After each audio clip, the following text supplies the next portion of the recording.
Ripon hit করে দিল। Hit করার পরে রিপনের গুটি জানায় একটাও। এরপরে আলামিন খেলবে। আলামিন হাতে স্ট্রাইক। আলামিন দেখতেছে কোনটা খেলা যায়। শুধু রেড ছাড়া একটা গুটি আগে খেলতে হবে, রেডের আগে। হ্যাঁ, সুন্দর পকেট চলে গেছে। রেড শো ডাবল খেলবে। এখন রেড কভার দিতে হবে।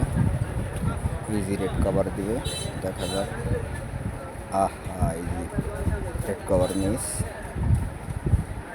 এখন দেখুন হাতে খেলা, একটা বেস গুটি খেললো। এখন একটা সাদা গুটি খেলার চেষ্টা, ইজি। সাথে একটা কালো গুটিও খেলে ফেলেছে। এখন খেলবে রিপন, দেখাই দিচ্ছে এটা খেল। লিখরের মতামতে আগে রেড খেলবে। আগে রেড খেলার চেষ্টা। হ্যাঁ, রেড পকেট। এখন কভার দেওয়ার সময় হয়ে গেছে। ইজি কভার ক্লিয়ার, কভারটা হয়ে গেছে।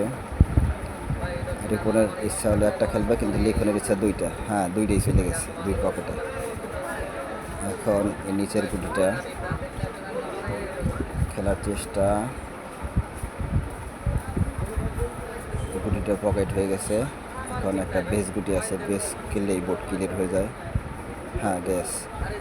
হ্যাঁ, গেছে গুটিটা। এখন পয়েন্ট কত? 3 আর 3 6 7, 12 পয়েন্ট হয়ে গেছে।